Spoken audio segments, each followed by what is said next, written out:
Assalamualaikum warahmatullahi wabarakatuh. Anak-anakku sekalian, pada hari ini untuk kelas 9 kita akan mempelajari pelajaran akidah akhlak, yang mana pada pertemuan yang pertama ini kita akan mempelajari tentang iman kepada hari akhir, ya. Kalau kita lihat di dalam buku ini terdapat beberapa gambar, di mana kalau kamu perhatikan gambar-gambar ini adalah yang pertama gambar gunung meletus, yang kedua adalah gambar tentang tsunami yang telah pernah terjadi.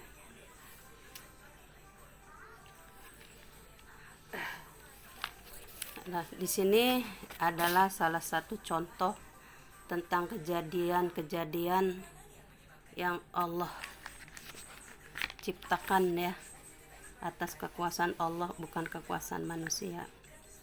Nah, aku sekalian, ini adalah berkaitan dengan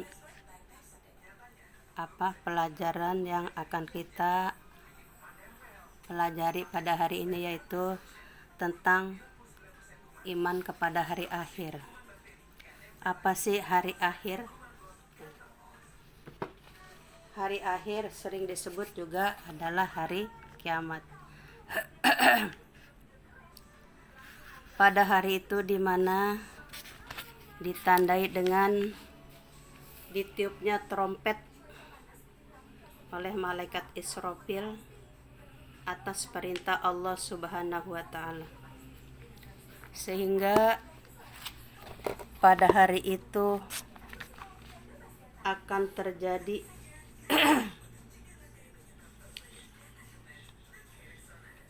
yang disebut namanya hari akhir atau hari kiamat. Ketika trompet itu ditiup oleh malaikat Israfil, maka terjadilah bumi hancur hingga tak tersisa. Gunung-gunung pun meletus, ya, bumi memuntahkan isi perutnya serta jagat raya dan seisinya, planet-planet, matahari dan seisi langit berantakan, ya.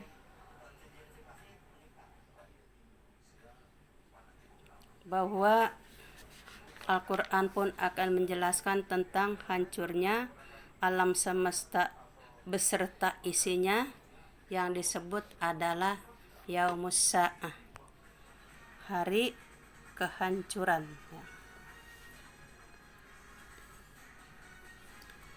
Jadi hari kiamat atau hari akhir atau hari kehancuran itu pasti akan datang, ya. Cuma datang itu kapan, tidak seorang pun yang dapat mengetahui. Sampai-sampai pada zaman Rasulullah pun sahabat bertanya kepada Rasul, kapankah akan datang hari kiamat, ya. Dan Rasul pun tidak bisa menjawab.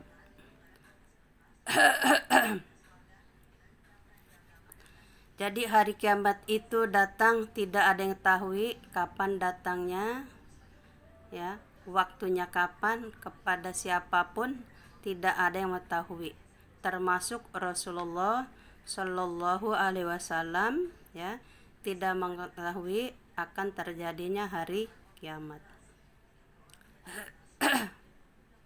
Akhirnya sahabat pernah bertanya kepada Rasul. Karena Rasul tidak bisa menjawab, akhirnya Allah menyatakan dalam firman-Nya surat Al-A'raf, ya, ayat 187. Yas'alunaka anis sa'ati ayyana mursaha. Qul innama ilmuha inda rabbi la yujalliha liwaqtiha illahu. Thaqulat fis samawati wal ard.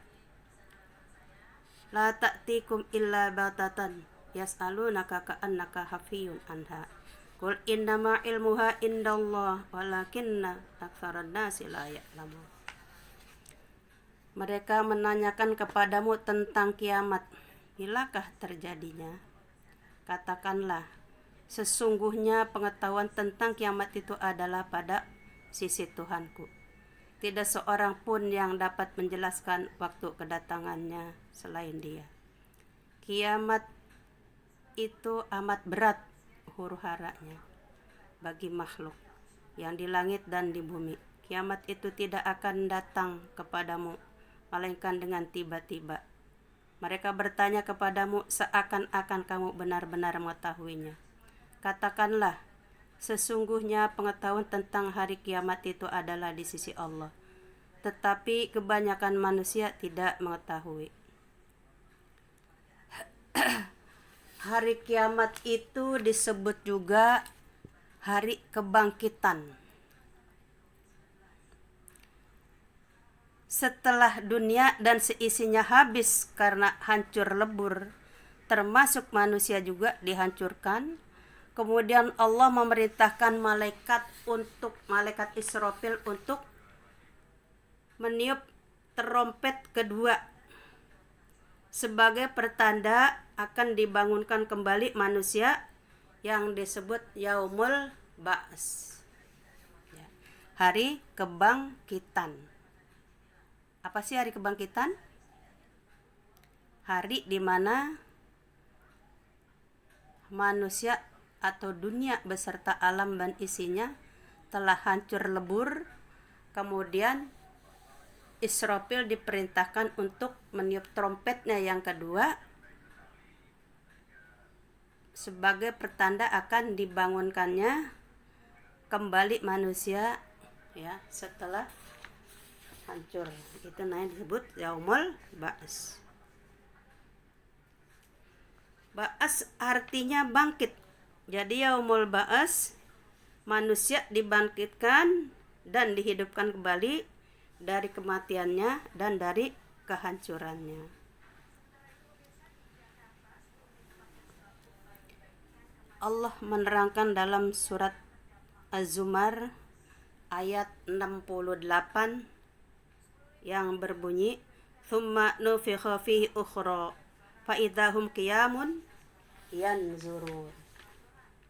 Kemudian ditiup sangkakala itu sekali lagi, maka tiba-tiba mereka berdiri menunggu keputusannya masing-masing.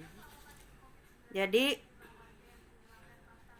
Allah menciptakan alam semesta ini beserta isinya. Kemudian kita disuruh beriman kepada hari kiamat. Hari kiamat ini atau hari akhir adalah salah satu daripada rukun iman, di mana hari kiamat itu terjadinya tidak ada yang mengetahui, sampai Rasul pun tidak tahu kapan akan terjadinya hari kiamat.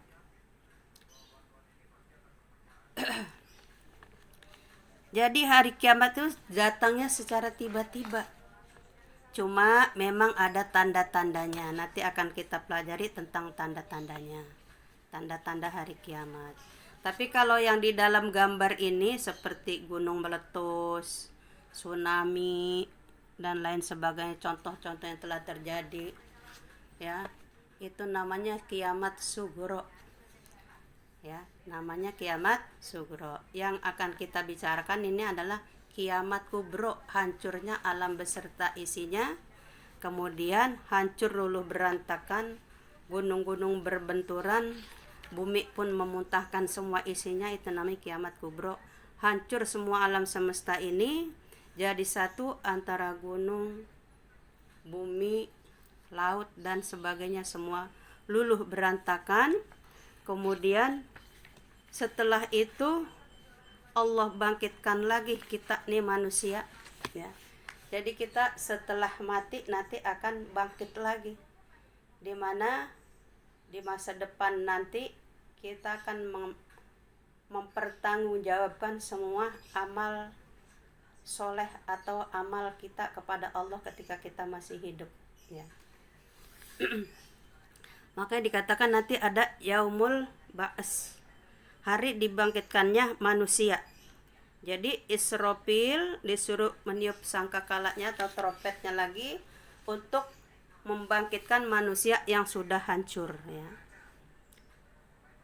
Kemudian setelah itu, setelah dibangkitkan kita dari mati kita yang sudah lama begitu, kemudian dibangkitkan yang namanya yaumul ba'si, maka kita akan menunggu saatnya. Saatnya apa? Saatnya kita dikumpulkan di padang mahsyar, ya. Yaumul hasr, ya. Ya, pada hari itu manusia dikumpulkan di padang mahsyar, di tempat yang begitu luas. Untuk apa? Untuk menerima pengadilan dari Allah Subhanahu wa taala yang menentukan kita nanti masuk surga atau masuk neraka, ya. Manusia semua berkumpul menghadap Allah, ya. Tidak ada lagi gunanya harta benda, istri, anak, semuanya tidak bermanfaat. Hanya amal ibadah kita lah ketika kita masih hidup yang bermanfaat, yang bisa menolong kita, ya.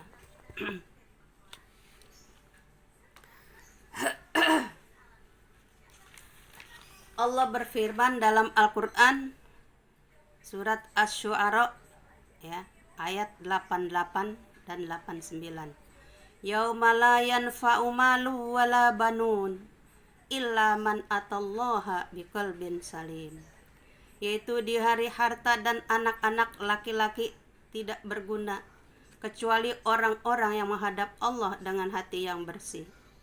Jadi pada saat itu kita dikumpulkan di padang mahsyar, yaumul hasr, hari penentuan.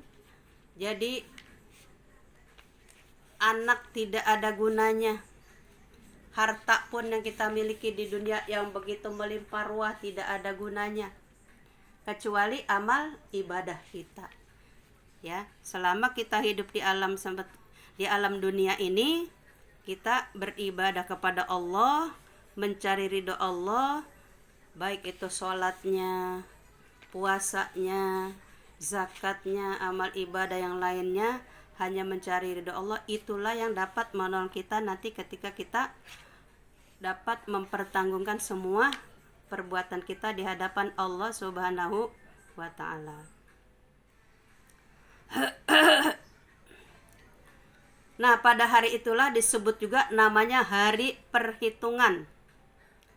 Karena manusia akan dibangkitkan lagi untuk dihisab dengan keadilan Allah yang tidak pernah keliru menghitung amal perbuatan manusia, dan tidak ada manusia yang dirugikan, ya.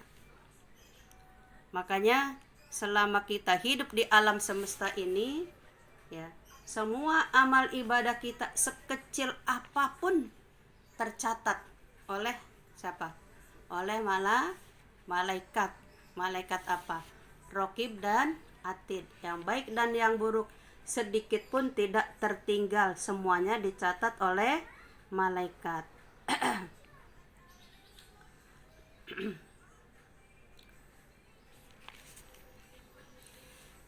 Jadi kehidupan yang kekal di hari kemudian, ya, nanti di surga tidak bisa disangkal lagi bagi orang-orang yang beriman, ya.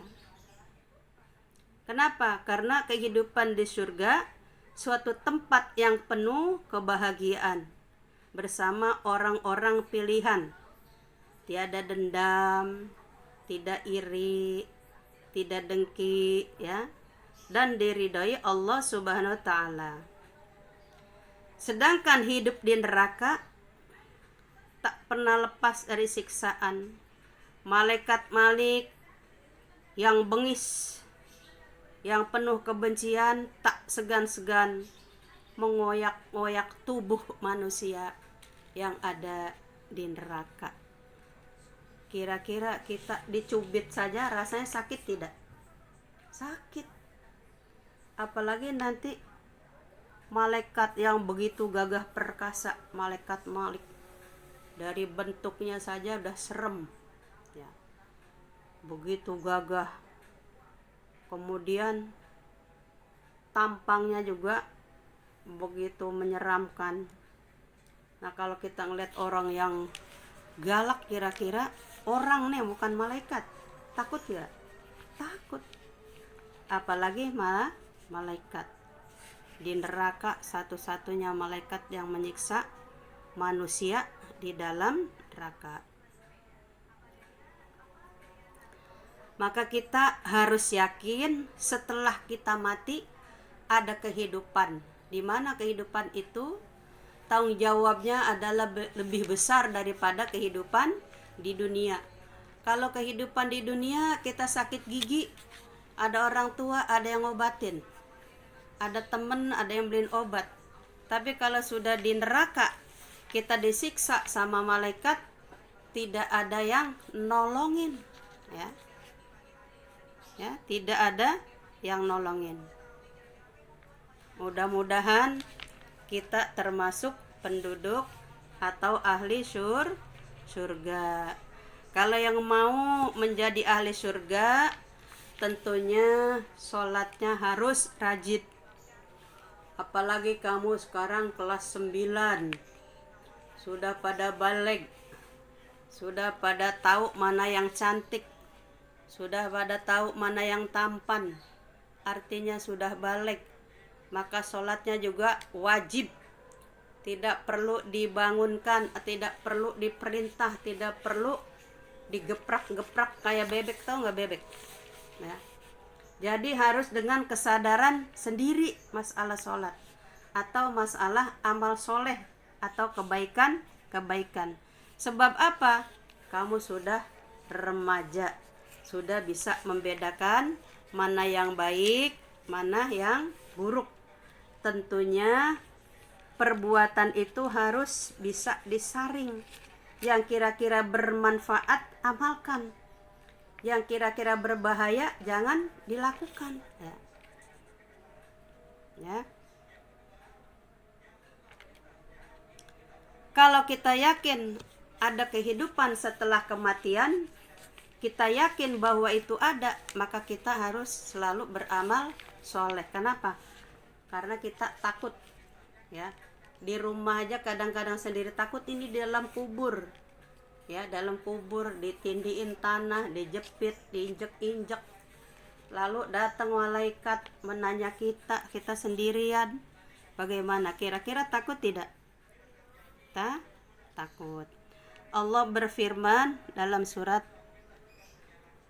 Al-Baqarah ayat 28. Kaifa takfuruna billahi wa kuntum amwatan fa ahyakum thumma yumitukum thumma yuhyikum thumma ilaihi turja'un. Mengapa kamu kafir kepada Allah padahal kamu tadinya mati? Lalu Allah menghidupkan kamu, kemudian kamu dimatikan dan dihidupkannya kembali, kemudian kepadanya lah kamu dikembalikan. Tuh, coba, Allah maha hebat, ya. Dari kita tidak ada, kemudian kita menjadi ada. Kita awalnya kan mati. Kenapa? Karena Allah menciptakan kita dari apa? Dari air. Air itu hidup apa mati? Mati. Amwatan fa ahyakum, kemudian Allah hidupkan kita umur 4 bulan di dalam kandungan, kemudian diberi ruh, hidup, ya. Setelah kita hidup, lahir, hidup sampai beberapa tahun, ya, ada yang sampai tua, ada yang baru setahun, ada yang sekian bulan, ada yang puluhan tahun. Tsumma yumitukum, kemudian Allah matikan lagi, ya, mati, kita dikubur. Tsumma yuhyikum, setelah dikubur kita nanti dihidupkan lagi. Tsumma ilaihi turja'un, kepada Allah lah kita dikembalikan. Jadi setelah kita mati, dihidupkan, kemudian matikan, dihidupkan lagi, kepada Allah kita kembali. Karena Allah yang menciptakan, maka kepada Allah pula lah kita akan dikembalikan. Oleh karena itu, anak-anakku sekalian, jadi kalau kita percaya akan terjadinya hari kiamat, ya, tentunya kita harus siap-siap seperti orang yang pergi merantau. Nah, kalau kita sedang merantau ke kampung orang, umpamanya merantau untuk kerja, tentunya hasil kerja kita tidak dihabiskan, ya, disimpan untuk apa? Dibawa pulang ke kampung kita, ya, begitu. Umpamanya orang yang merantau mencari ilmu ke pondok pesantren, nanti kalau sudah pinter dia bawa pulang ke kampungnya, ya, diajarkan di kampungnya, begitu. Jadi kita hidup di alam semesta ini seperti orang yang merantau, ya, harus siap-siap untuk membawa bekal ke kampung halaman yang kita miliki, ya. Kita merantau di alam semesta ini adalah mencari bekal untuk di akhirat, ya. Kenapa? Karena nanti setelah kita mati, kita akan Allah hidupkan lagi. Nah, disitulah kita mempertanggungjawabkan semua amal perbuatan kita ketika kita di alam semesta ini atau di dunia.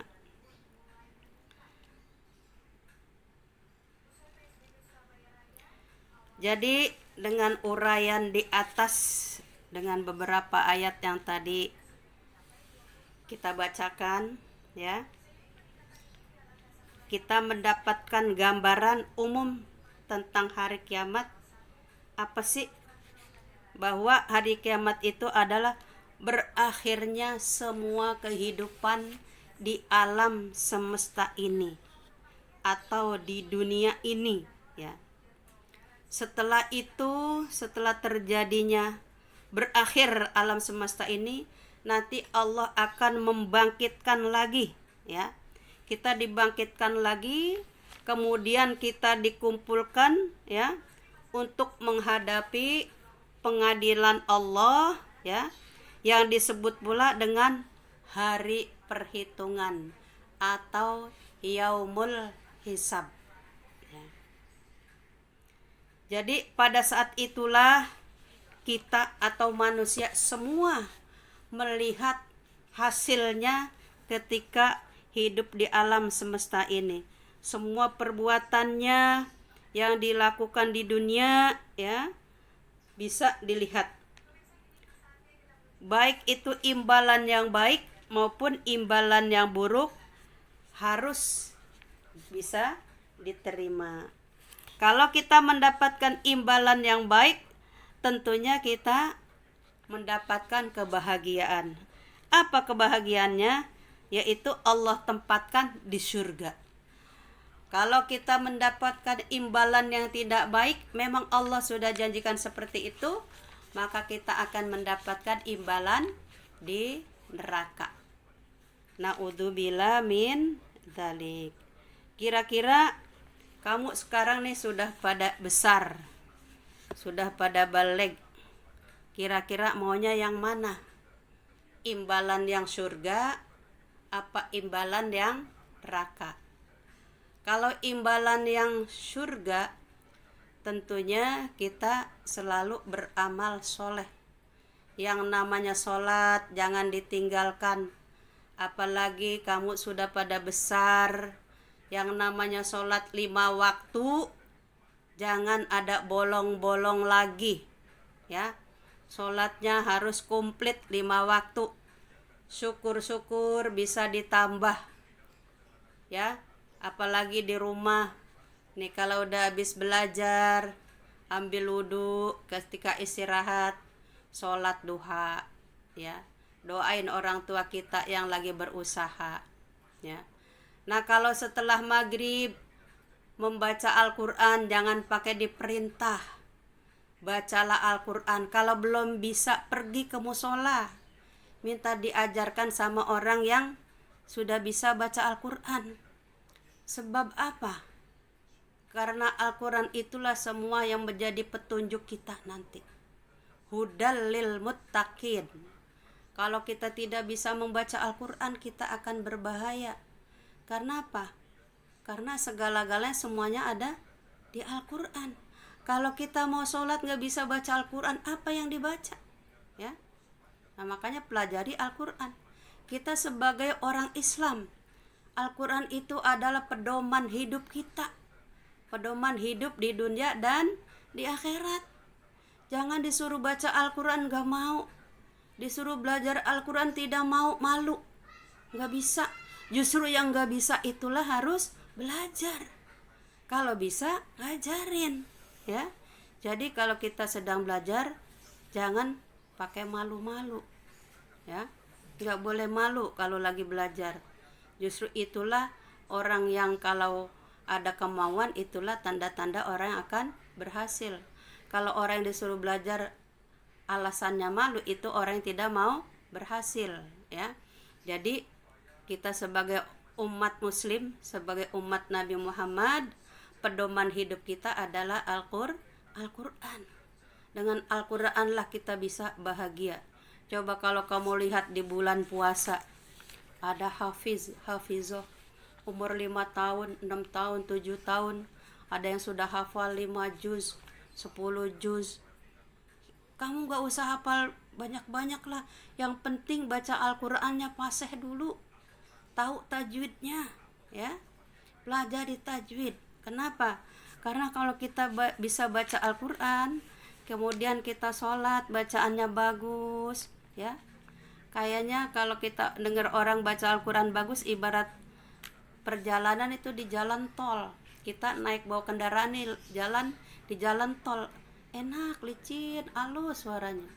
Coba kalau kita baca Al-Quran tajwidnya nggak bagus, nggak bisa tajwidnya, auzubillahi minasyaitonirrajim, didengar juga nggak enak, ya. Bismillahirrohmanirrohim. Nah, kan kayak orang jalan di jalanan yang nggak rata, ya, didengarnya pun nggak enak. Nah makanya kalau kita bisa menguasai Al-Quran, kita akan bahagia, ya.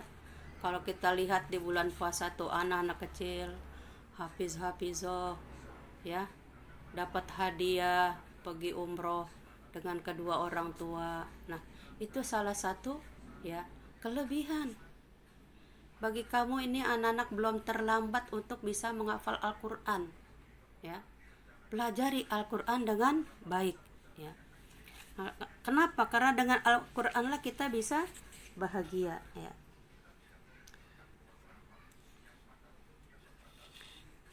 Anak-anakku sekalian, itulah tentang ceritanya hari kiamat. Jadi hari kiamat itu sangat dahsyat terjadinya. Manusia itu seperti anai-anai yang bertaburan, ya, berterbangan. Coba kalau kamu lihat ada kapas yang ditiup angin. Nah seperti itu nanti kita nih manusia. Gunung yang satu dengan gunung yang lain berbenturan. Di antara gunung-gunung kita terdapat di tengahnya. Coba seperti apa?